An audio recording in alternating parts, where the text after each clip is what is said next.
Вы стоите у подножья некогда величественных Будд в Бамиане. Их больше нет, остались лишь пустые ниши и отголоски взрывов. Ветер вдует в лицо, и на секунду кажется, что вы один на краю истории. А теперь представьте, это не сон, не архивная съемка, не фрагмент хроники. Это Афганистан. Весна 2025 года. МИД США по-прежнему предупреждает об уровне угрозы 4. Не путешествовать. Но только за последний год сюда приехало около 28 тысяч иностранных граждан. Зачем и что они здесь нашли? Я был там, шел по вечернему Кабулу, где приглушенный свет фонарей мерцает на калашах охраны. Пил сладкий зеленый чай под утро на базаре Мазари-Шарифа среди купцов и стариков. Но за каждым из этих моментов нюансы. Жесткие правила одежды, молчание женщин, новые суды и новая реальность, которую не покажут в сводках. В этом видео я расскажу, куда можно поехать, чего опасаться и как выглядит Афганистан. Не в заголовках, а в деталях. И, может быть, после этого вы тоже зададитесь вопросом: а точно ли я знаю, что такое Афганистан сегодня?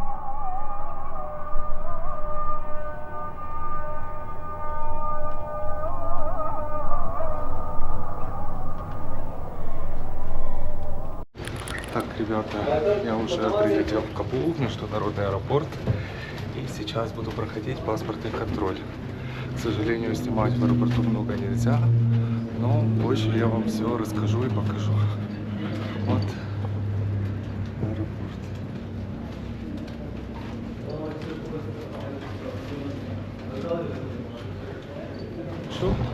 Я уже прошел паспортный контроль. Нужно всего лишь заполнить небольшую форму, указать причину въезда, все данные, данные о визе.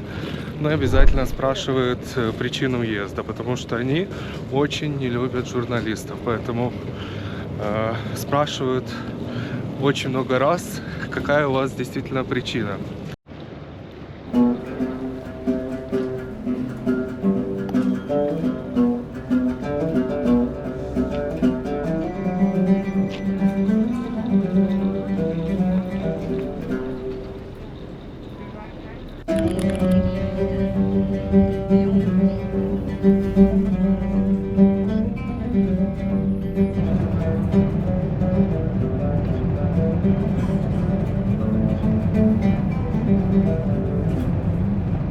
И вот мой потрясающий отель в Кабуле.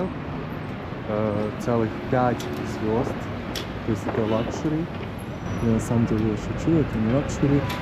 Но вот такой замечательный район с туристическими агентствами и всякими магазинчиками.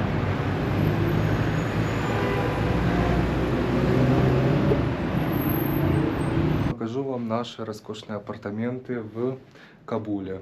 А так, здесь небольшая вот ванная комнатка, есть бойлер, центрального отопления, к сожалению, нет, но есть кондиционер и можно греть комнату с помощью кондиционера. Вот он.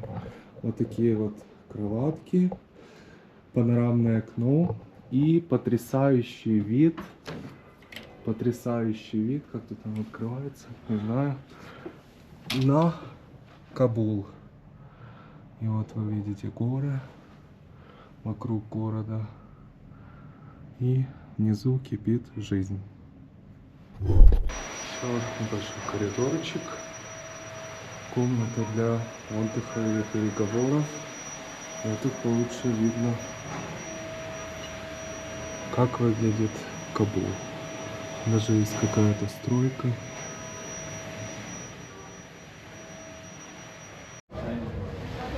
Меняем афганские деньги. $1 стоит примерно 73 афгани. Они выглядят вот так вот. Старые денежки, потертые.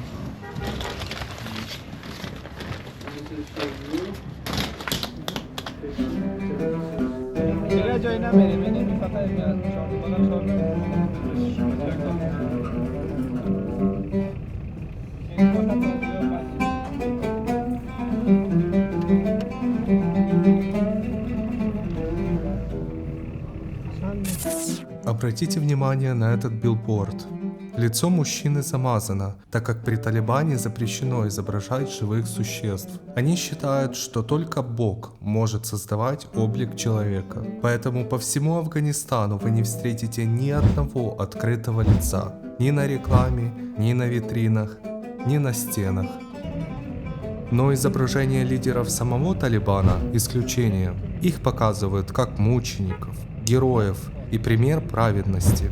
Поэтому религиозный запрет на изображение этих людей игнорируется во имя пропаганды. Как сказал мне наш гид, большинство населения в Афганистане это, естественно, мусульмане, 99,9%. Талибан в большинстве своем состоит из суннитов, но тут также есть и шииты.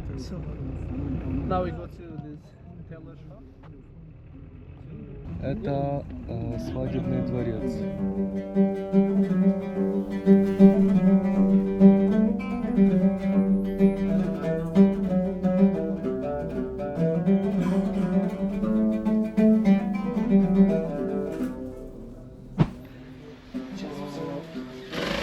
Как происходит процесс производства одежды? Режут ткани. Вот огромный выбор разных тканей, можно выбрать, какую вы захотите.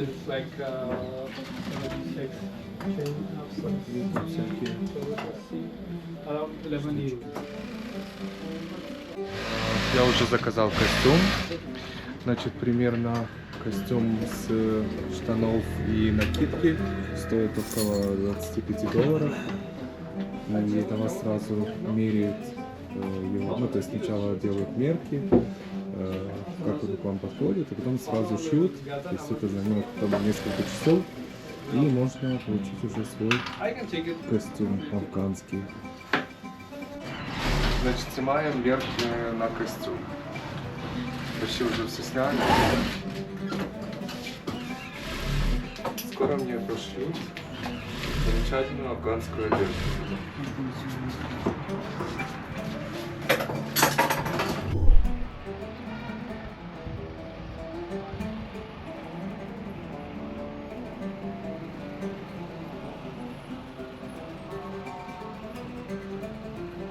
Средняя зарплата продавца в магазине или в аптеке здесь около $200, $150-200. Вот, и вы можете позволить себе жить спокойно в Кабуле, но не в центре, допустим, на окраине, и снимать квартирку небольшую, какое-то жилье, комнатку за $20-30 в месяц.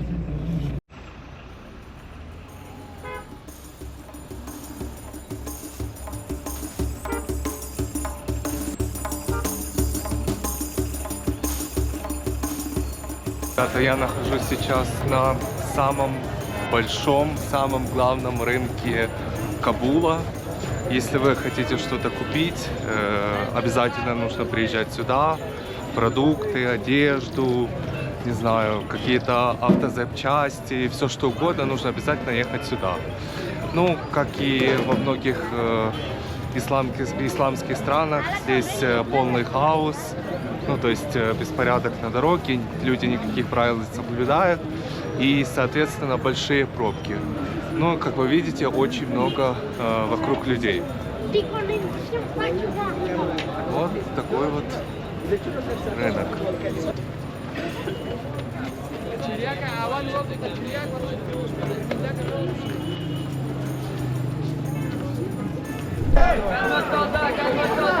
Если вы видите, очень переполнено, все что-то продают, все кричат, все что-то предлагают.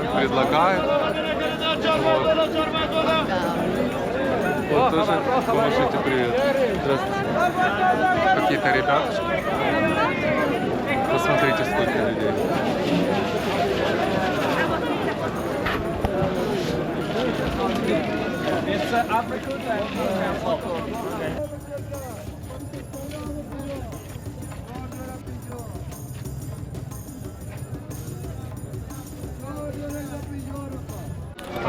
Здесь начинается рынок птиц. И вот, кстати, рядом находится сушеное мясо. Можете приобрести вот таких замечательных петушков на содержание, или сразу можно их зарубить и сделать супчик. Такой вот петушок.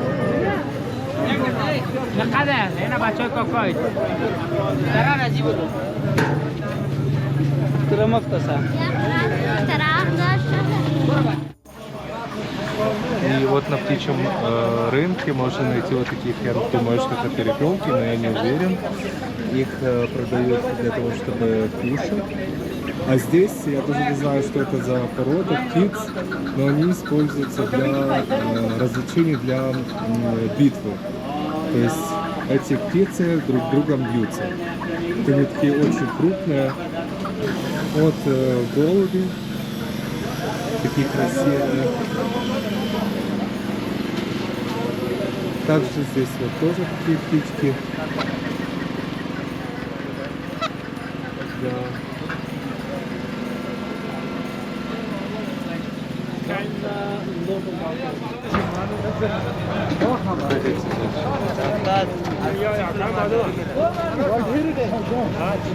Так, ребята, значит, если вы заболеете, вы можете обязательно прийти вот сюда на рынок к местному лекарю, целителю. Вот вы сюда приходите вот так, и вам тут делают массаж или лечат что-то, я не знаю, вот такие вот делают движения. То есть тут у нас карты, как устроено тело, всякие травки-муравки, всякие баночки. В общем, очень интересное место и система.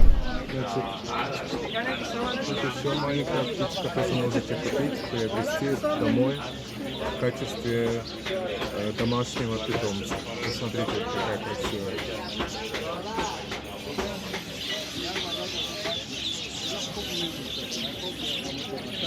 Вот, посмотрите, а здесь вот попугайчики. Беленький. Вот это боевые голуби. Только вот здесь они.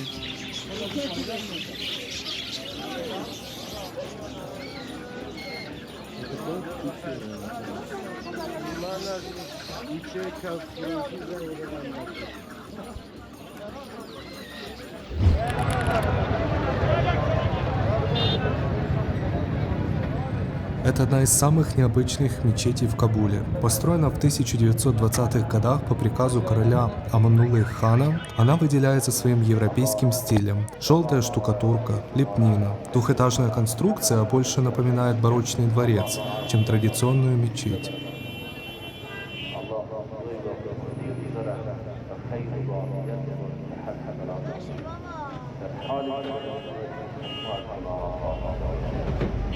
К сожалению, наше присутствие там не понравилось представителям Талибана. Атмосфера быстро накалилась, и нам пришлось срочно уезжать.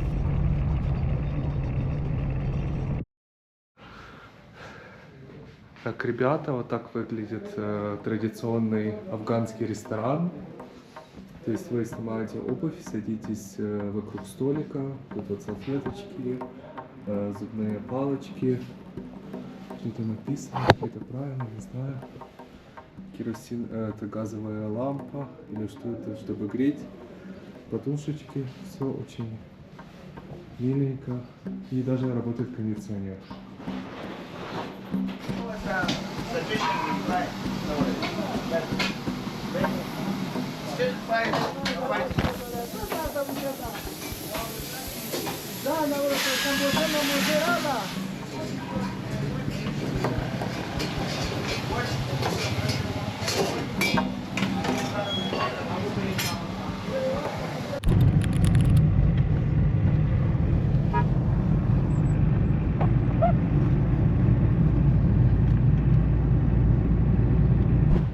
Так, ребята, мы сейчас находимся на вершине с обзорной площадкой на Кабул. И здесь находится самый большой флаг в Афганистане. Этот флаг всем известной организации Талибан.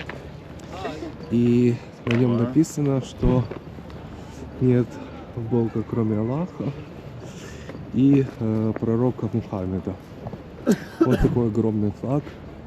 Рядом небольшая мечеть.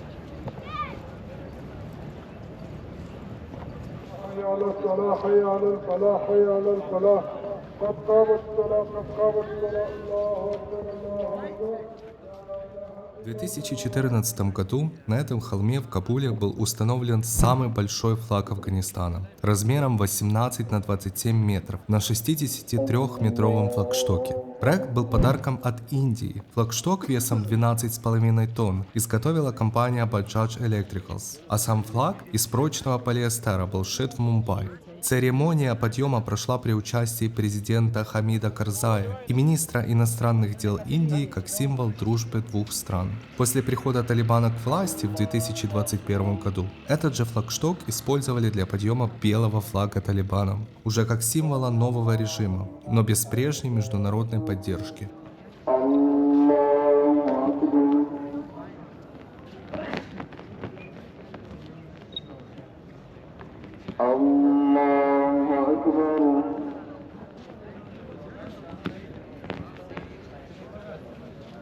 Так, ребята, вот Наши новые друзья. наши новые друзья из Талибана. Приветствуйте. Ребятушки, новые друзья наши. Новые талибанские друзья, посмотрите, пожалуйста.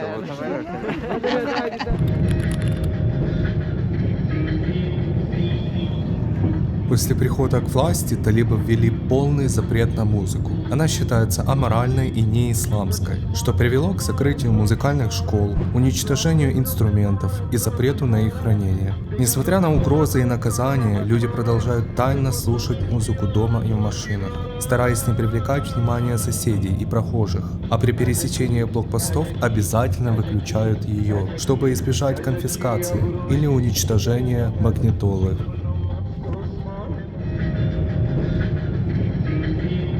Хотя, иногда вы можете услышать музыку представителей Талибана, но не спешите радоваться, это не светская музыка. Единственный вид, который разрешен при их правлении, это нашиди, на арабском анашид. Это религиозные песнопения без инструментального сопровождения, исполняемые акапелла или с минимальным ритмическим фоном. Содержание строго религиозное, прославление Аллаха, пророка Мухаммеда, джихад, мученичество и духовная стойкость. Афганистан – это в основном горная страна. Большую часть территории занимают хребты. Особенно Гиндукуш. Там крутые скалы, перевалы и труднодоступные районы. Но есть и пустынные равнины, и зеленые долины в некоторых провинциях. Местность жесткая. Дороги часто плохие, поэтому добираться куда-то уже приключение. Доброе утро, ребята. Мне уже пошили форму или костюм традиционный афганский, потому что ехать в провинцию и носить европейскую одежду — это не очень правильное решение, так как я иностранец и меня могут останавливать постоянно на КПП, потому что я привлекаю внимание, поэтому такая одежда — это лучшее решение. Если вы будете ехать по Афганистану, обязательно покупайте и одежду эту шейте или заказывайте. Сейчас я нахожусь уже в горах по дороге в одно очень интересное место, в долину. И вы можете посмотреть, какой замечательный вид вокруг.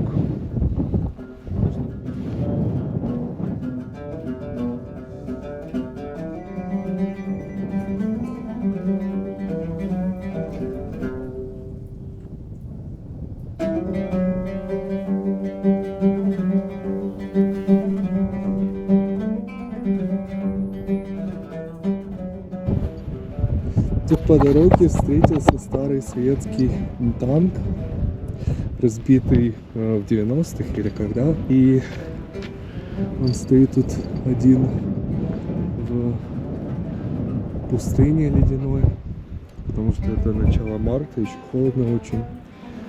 Такой вот танк. Напрыгать не буду. Смотрите, какая красота. афганская. Вот вам старый такой вот танчик советский. Только тут не упасть, блин.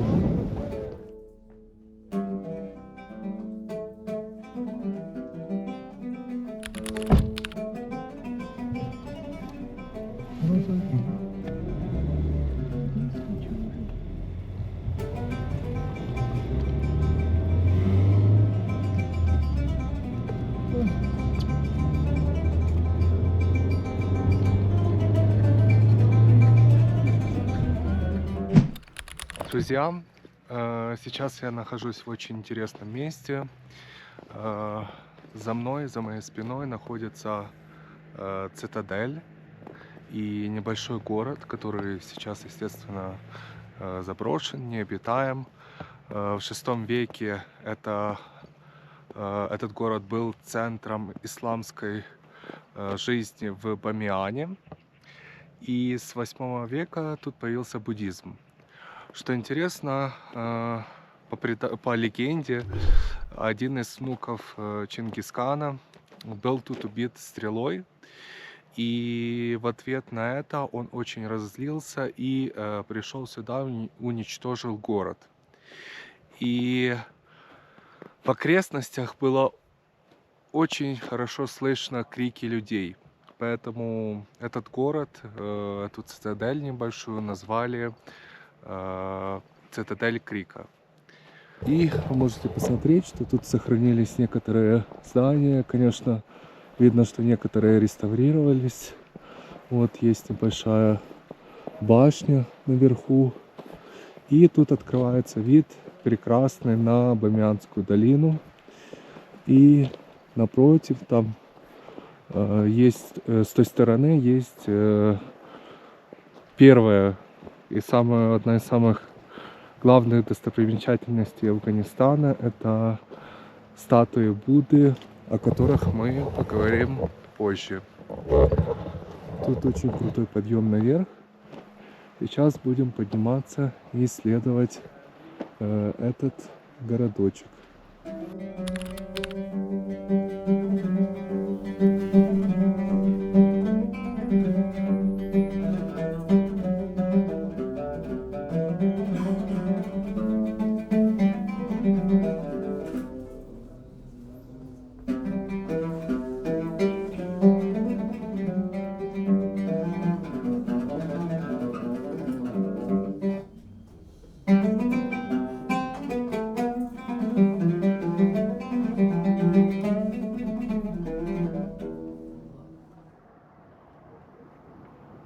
С вершины отлично видно весь Бамиан. Небольшой город, раскинувшийся в широкой долине. Вокруг него поднимаются горы высотой примерно от 3500, местами до 5000. Пейзаж сухой, скалистый. Много полей и глиняные дома добавляют контрастов. Место тихое, с вершины видно далеко, и можно спокойно осмотреть все вокруг.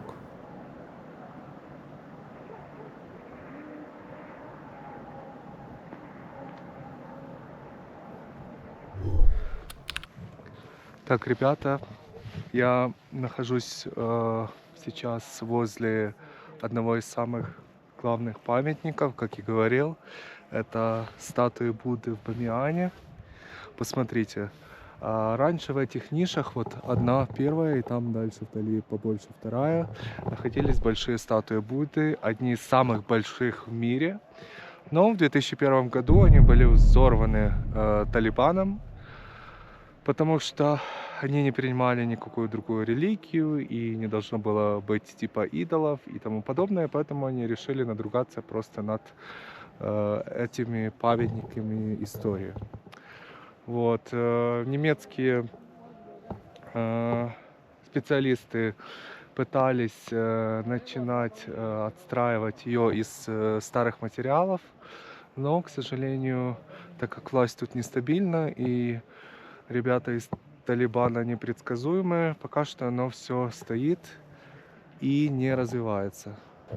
Можете увидеть, что полностью уничтожено и нет больше никаких признаков того, что Тут пока что можно что-то отстроить.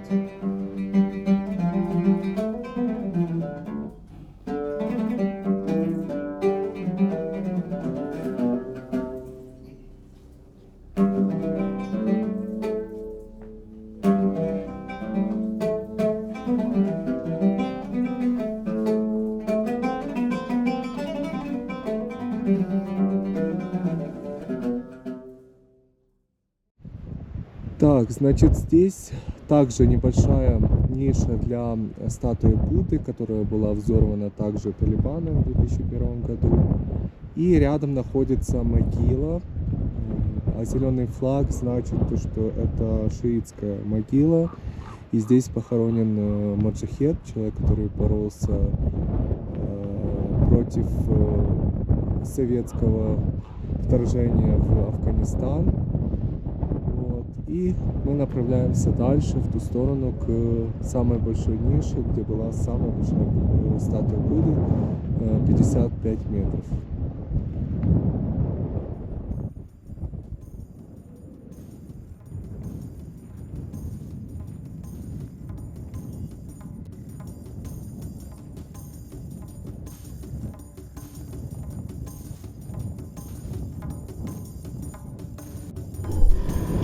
Еще один разбитый советский танк рядом со статуями Будды.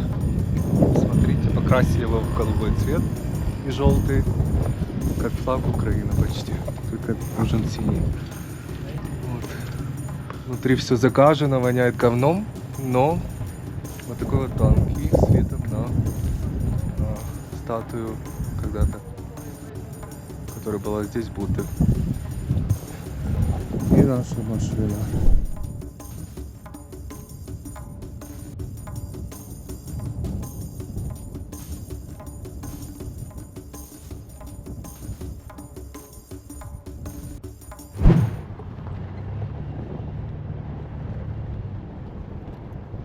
Направляясь к озеру Банды-Амир, короткая дорога оказалась полностью завалена снегом. Пришлось ехать в объезд. По словам моего гида, сейчас женщинам временно запрещено посещать это место. Такое решение приняли талибы, и пока оно остается в силе. Дорога сюда – это, по сути, ее отсутствие. Без опытного водителя и машины с хорошим полным приводом пробраться невозможно. Вдоль пути попадаются редкие группы домов, небольшие домохозяйства, где местные занимаются скотоводством и живут почти отрезанно от всего остального мира.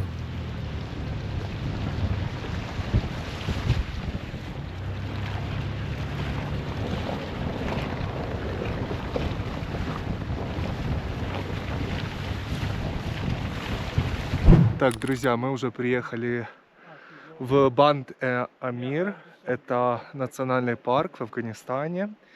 И здесь расположено 6 замечательных озер с невероятно синей и бирюзовой потрясающей водой. Но, к сожалению, они замерзли, как вы видите. Вот. И лучше всего, конечно, сюда приезжать летом или хотя бы поздней весной. Но у нас сейчас будет пикник. Мы будем кушать традиционную афганскую еду, лепешки, какое-то мясо. И отправимся в отель, если можно это так назвать, обратно в Бамиан. Так что наслаждайтесь вот таким видом.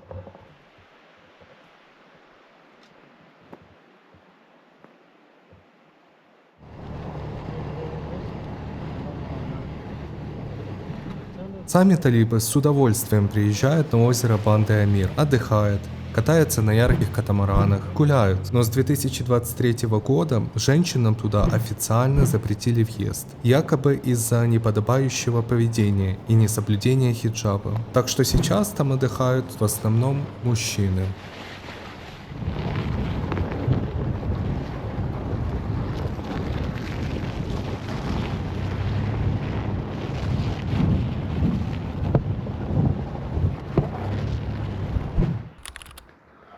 Доброе утро, друзья! Замечательное холодное утро. К сожалению, у меня не было никакого отопления в этом прекрасном отеле, только буржуйка.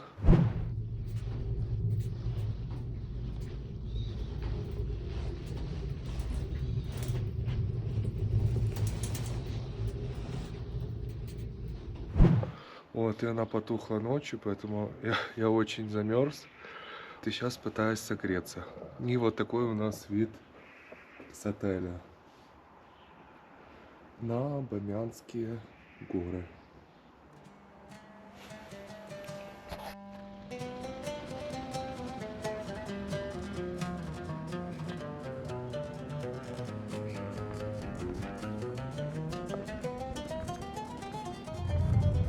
Именно на этой улице произошло одно из самых трагических событий последних лет. 17 мая 2024 года здесь была расстреляна группа иностранных туристов. В результате нападения погибли 3 граждан Испании и 3 афганцев, включая гида, который сопровождал группу. Еще 7 человек получили ранения. Среди них туристы из Норвегии, Австралии, Литвы. Ответственность за атаку взяла на себя группировка «Исламское государство», провинция Хорасан. Это стало серьезным ударом по имиджу Бамиана как безопасного туристического направления, которое талибы старались представить миру. К сожалению, подобные теракты и атаки происходят в регионе регулярно.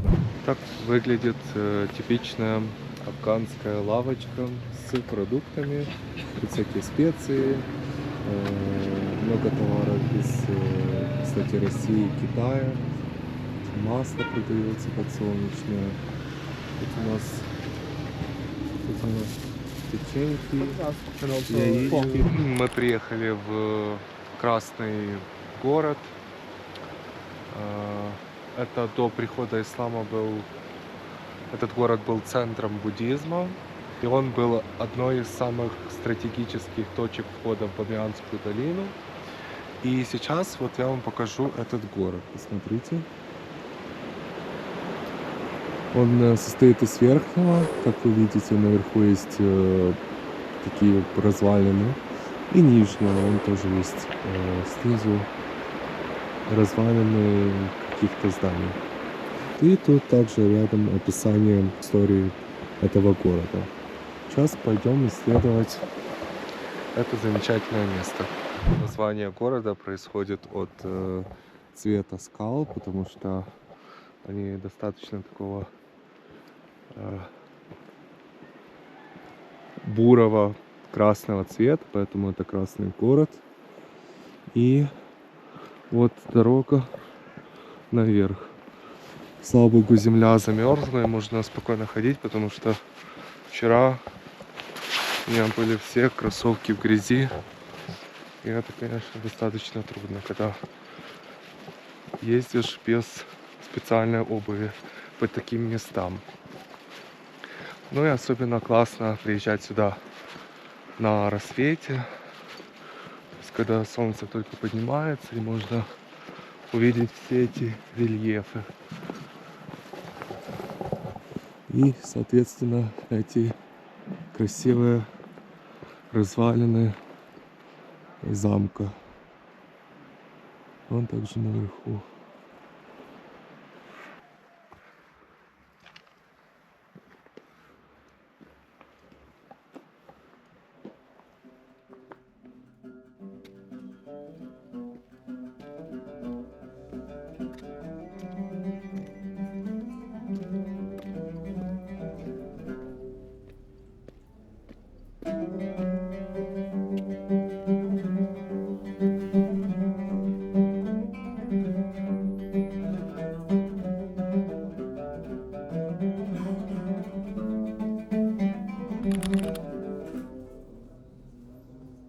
Когда-то это была одна из самых мощных крепостей на Шелковом пути. Стратегическая цитадель, укрепленная в X-XIII веках для защиты входа в Бамианскую долину и контроля торговых маршрутов. В 1221 году она была также полностью разрушена монголами по приказу Чингисхана.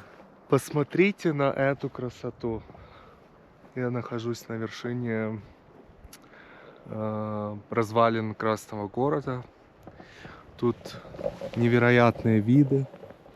Вот флаг Талибана, вот старая советская какая-то пушка или пулемет.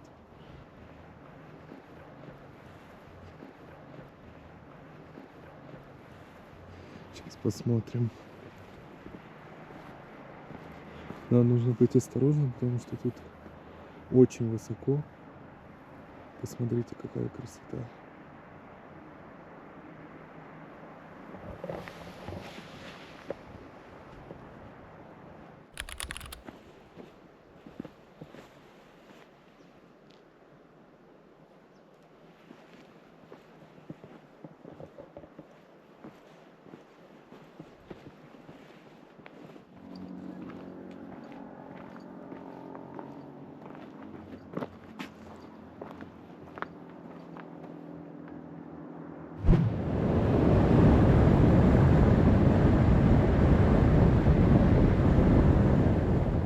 Сейчас еду на север, примерно 10 часов дороги впереди. Это та самая трасса через Джабаль-Ос-Саранж, потом перевал Саланг и дальше уже ближе к Мазари-Шарифу. Местами асфальт есть, местами как получится.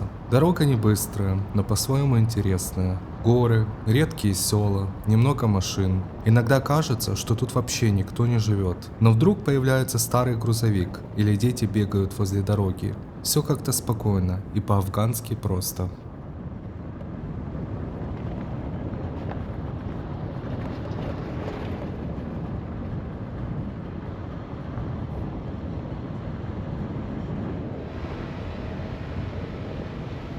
Впереди подъем еще примерно на 1300 метров. Постепенно дорога уходит все выше в горы. Это чувствуется. Становится прохладнее, меняется ландшафт, исчезают деревья, а вокруг все больше голых скал и снежных вершин. Маршрут непростой, но именно в этих переменных высотах вся красота горного Афганистана.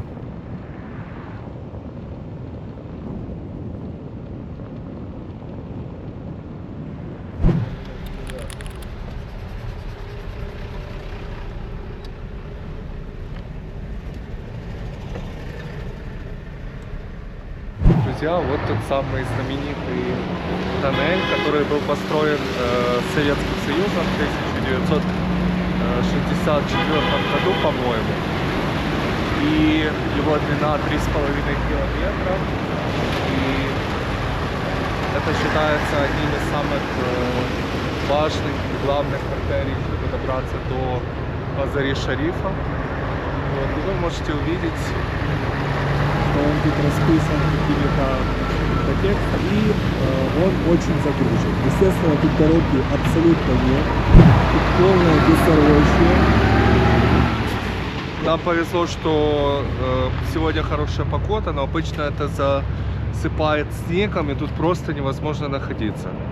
Тут полнейшее бездорожье, поэтому нужно быть очень осторожным, чтобы ездить по таким дорогам и не застрять здесь.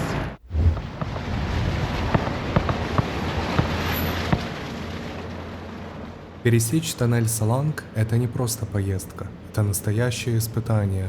И в первую очередь из-за его состояния. Этот тоннель, хоть и стратегически важный, давно в ужасном виде. Асфальт разбит, вентиляция почти не работает, освещения толком нет. Представьте себе темный узкий коридор на высоте больше 3000 метров, где вонь от выхлопов, вода капает с потолка, а стены черные от копоти. Внутри духота, и ты буквально едешь на ощупь. И если вдруг пробка, можно просто застрять в ядовитом тумане из выхлопных газов. Плюс не забываем про лавины. Зимой они тут не редкость. В 2010 году, например, лавины накрыли подъезд к тоннелю. Погибло больше 170 человек. А ведь когда-то все начиналось с амбиций. Тоннель построили при поддержке Советского Союза. Начали в 1955 году, а открыли в 1964. Тогда это был один из самых высокогорных тоннелей в мире, на высоте 3400 метров. Он связал север и юг Афганистана и сократил время в пути с 3 дней до нескольких часов. Это был стратегический проект, как для гражданской жизни, так и для военной логистики. Во времена советского присутствия он играл ключевую роль. Но с этим тоннелем связаны и трагедии. Самое страшное произошло в 1982 году. В тоннеле столкнулись бензовоз и колонна военной техники. Взрыв вызвал пожар. Внутри началась паника. Кто-то задыхался от дыма, кто-то сгорел. По разным оценкам погибло от 160 до 3000 человек. Настоящая катастрофа. И это не единый случай. Даже в 2022 году там снова взорвался бензовоз. Погибло по меньшей мере 31 человек. Десятки были ранены. Так что Саланг — это не просто тоннель, это артерия страны, которую одновременно спасает и подвергает риску. Без него никак, но с ним каждый раз на свой страх и риск.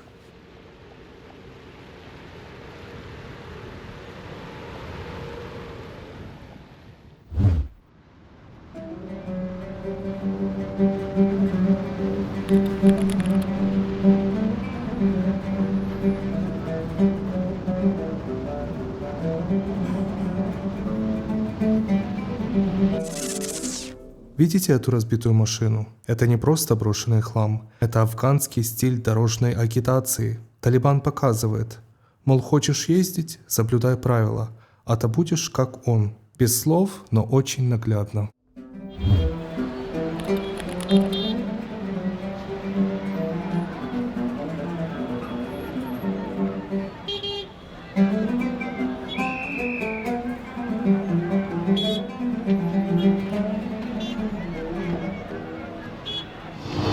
Тут готовится кебаб.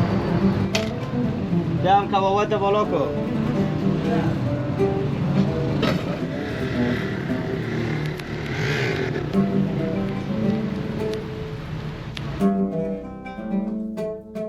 Доброе утро, друзья!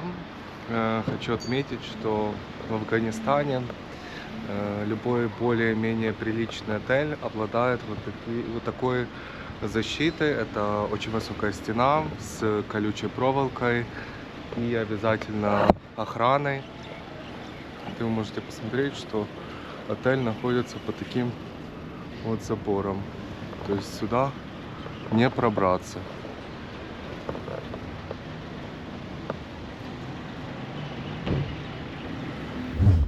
Ребята, я сейчас еду в старый город Мазари-Шариф и получил уже пермит в Министерстве культуры Талибану. И нам дали военизированную охрану, один солдат от Талибана.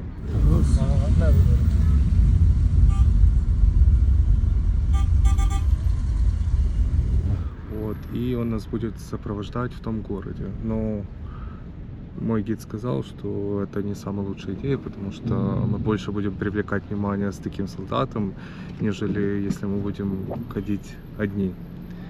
И он сказал, что в этом городе очень часто пропадают люди или с ними что-то делают, особенно туристы из Китая, например, которые едут туда без сопровождения, ничего не знают. И поэтому нужно быть очень-очень осторожным. И сегодня вот погода не очень, дождь. Я надеюсь, что с нами будет все хорошо.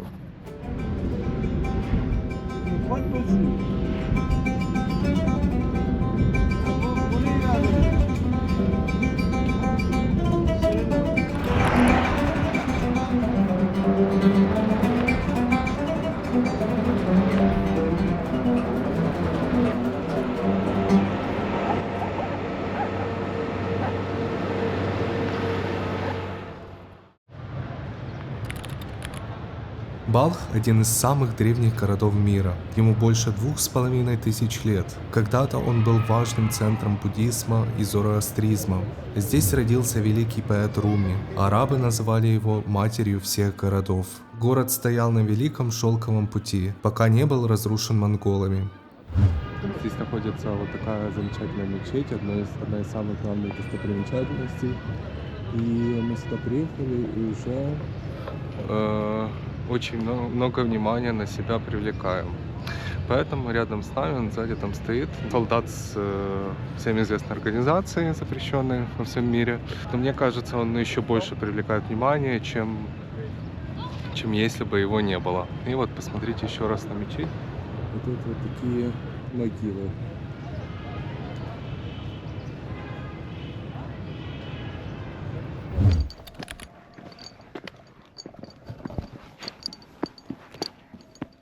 Древняя стена Балха – это огромные глиняные руины, которые когда-то по кругу защищали весь город. Протяженность была около 10 километров, и местами до сих пор видны старые башни и ворота, особенно с южной стороны. Эти стены строили больше 2000 лет назад, чтобы отбиваться от врагов, и хотя многое уже разрушено, масштаб до сих пор впечатляет. Вот остался небольшой кусочек стены от когда-то гигантской крепости. Вот он с маленьких кирпичиков состоит. Надеюсь, оно не упадет на меня сейчас. И такой вид на город.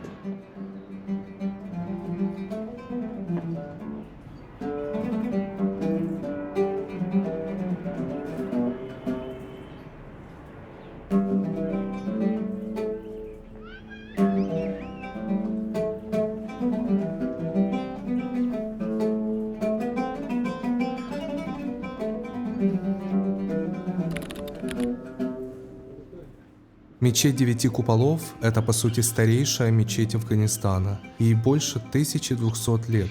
Находится она также в Балхе, и от нее остались всего несколько колонн и арок, но даже в таком виде она выглядит внушительно. Купола давно обрушились, но орнаменты на колоннах все еще видны. С 2006 года за ее восстановление взялись всерьез. Этим занимались ЮНЕСКО, французские археологи, Турция и США. Поставили специальный навес, чтобы защитить от дождя, и укрепили то, что еще держится.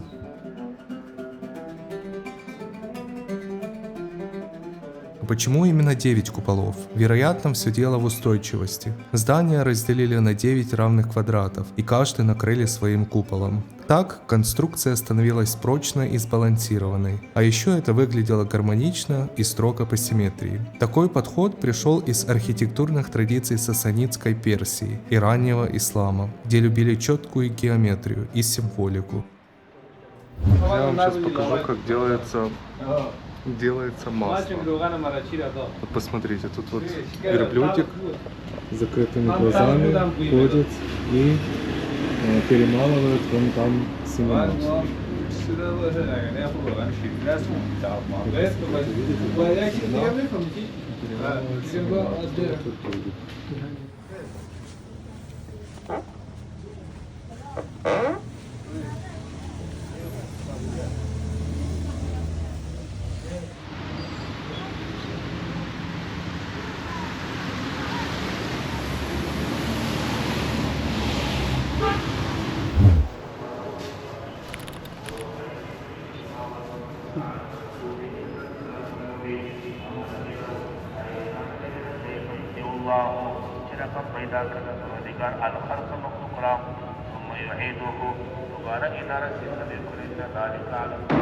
По легенде, именно в голубой мечети Мазари-Шарифа был найден прах имама Али. И хотя официально его могила находится в Ираке, для многих афганцев святое место именно здесь. Мечеть построили в 15 веке на месте разрушенной прежней, и с тех пор она считается одной из главных святынь страны. Ее украшают стены небесно-голубого цвета, узоры в стиле тимуридов и просторный двор, особенно оживленный во время праздника Навруз. А белые голуби, которые постоянно здесь обитают, стали ее живым символом. Их даже изобразили на купюре в 1000 афгани.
друзья, я нахожусь в новой провинции, которая называется, не помню как, и это место называется Тахт-Эрастам.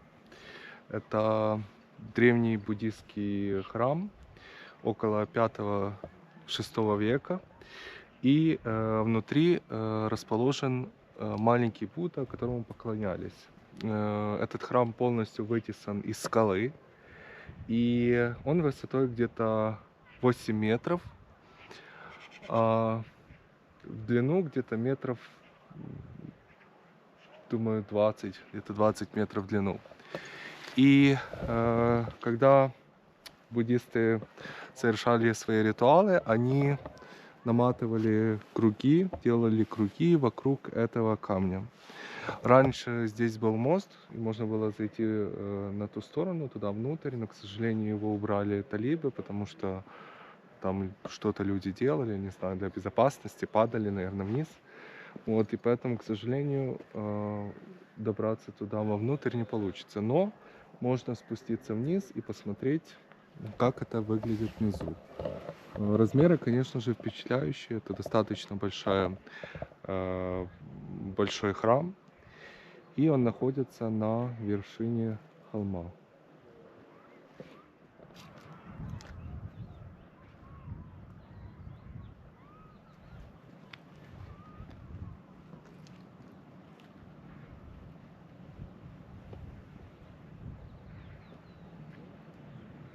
Друзья, мы спустились вниз и находимся уже в пещерах, которые вытесаны в скале. И вот одна из пещер, это, вероятнее всего, была или баня публичная, или туалеты. И это тоже был в 5 веке, примерно в 6-м, буддийский монастырь. Вот, и мы сейчас пойдем в другие части, поднимемся наверх, потому что тут много достаточно пещер в скале. И вот вы можете увидеть такие арочные своды вокруг. Также тут вот такая яма, вероятно, для чего-то, для воды была предназначена или что. Вот, и еще небольшие комнаты.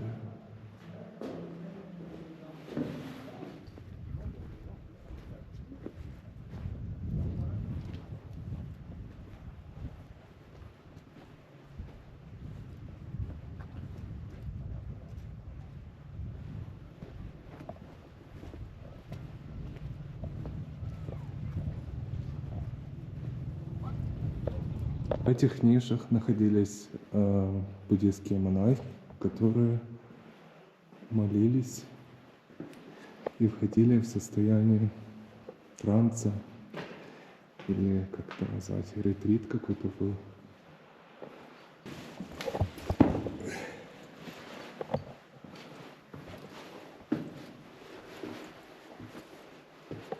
Здесь также такой же тоннель.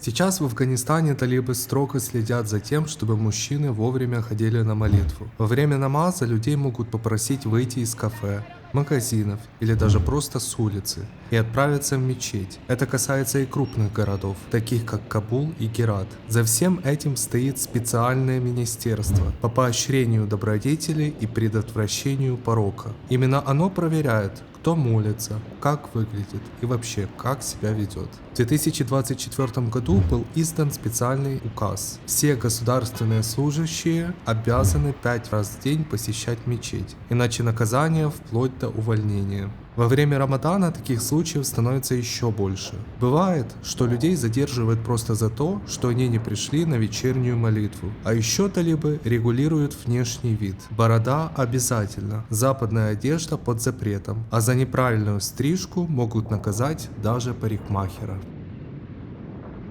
Мы сейчас находимся в Кабуле, в одной из самых главных и интересных визитных карточек Афганистана, и в том числе Кабула. Это сады Бабур-Шаха, основателя империи моголов, и его могила также находится здесь. К сожалению, после прихода к власти Талибана они запретили посещать женщинам парки и в том числе этот сад. Поэтому, если вы приедете сюда, вы не увидите здесь ни одной женщины. Обычно женщины едут в деревни с мужьями и там спокойно себе отдыхают. Сейчас мы пройдем дальше и посмотрим, что же здесь находится. Получается, здесь каскадный спуск,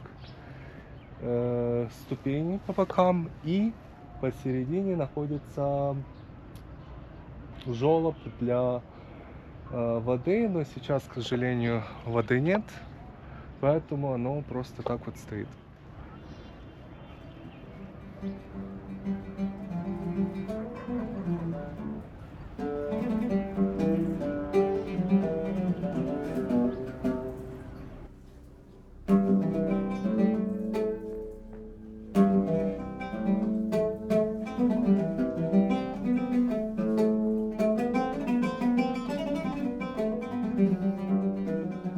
Это большое здание позади меня, это был гарем.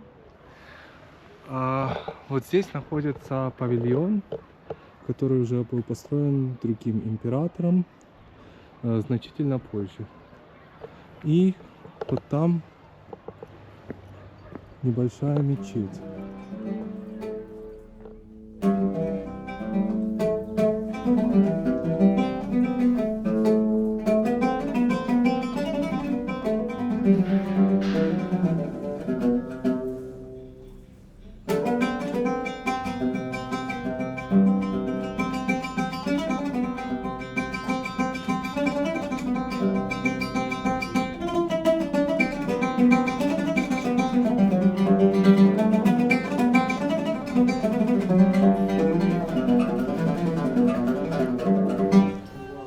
Посмотрите, вот тут находится статуя какого-то мужика, который был очень известен, и Талибан его закрыл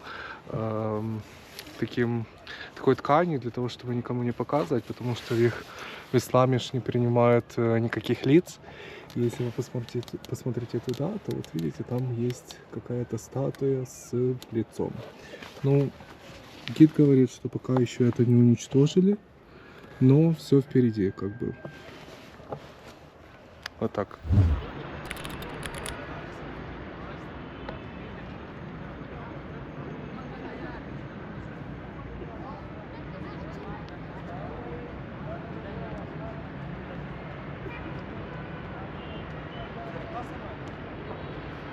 Вот он был очень сильно разрушен, когда была гражданская война в Афганистане.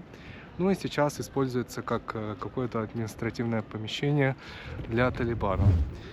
Для местных вход стоит около 10 афгани, что примерно 1/8 доллара. А для иностранцев это $9, что очень дорого, как для Афганистана. И позади меня следующая достопримечательность — это парламент Афганистана, который также не используется по назначению. Он был подарком от правительства Индии и построен при прошлом правительстве. Ну и так как нет в Афганистане абсолютно никакой демократии, то и парламент не нужен. Ну и он сейчас стоит как украшение здесь. И используется, наверное, для каких-то мероприятий талибанских или что-то такое. Так как афганцы постоянно, к сожалению, уничтожает много чего старого, занимается вандализмом, то обычно для простых людей большинство достопримечательностей, за которыми нужно ухаживать, допустим, сады или что-то подобное, недоступны, к сожалению. То есть сейчас этот дворец доступен только для Талибана, для афганцев, которые здесь работают, например, фотографируют или что-то подобное, ну и для иностранцев. Обычному человеку, к сожалению, сюда попасть невозможно.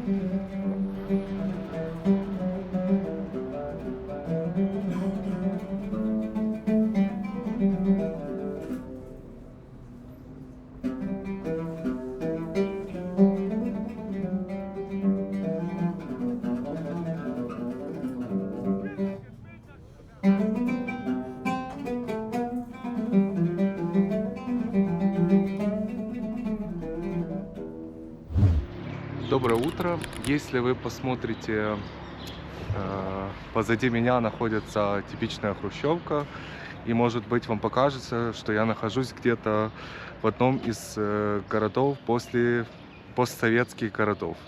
Вот, но это не так, потому что я нахожусь в Кабуле, в Афганистане, и это микрорайон, который был построен в 70-х годах Советским Союзом для граждан Советского Союза, кто тут работал, а также для афганцев, которые были и поддерживали коммунистический режим в Афганистане. Вот, таких зданий построено несколько, десятков, и что самое примечательное, в этих зданиях до сих пор живут поколения афганцев, которые тут работали, то есть их дети и тому подобное. И это считается достаточно престижным районом для жизни. То есть тут живут писатели, когда-то, возможно, жили музыканты, какие-то известные люди. Это самый престижный район Кабула. Вот. И, конечно, оно все выглядит ужасно, все старое, тут сушатся вещи, как и в обычном провинциальном постсоветском городе. Так что смотрите.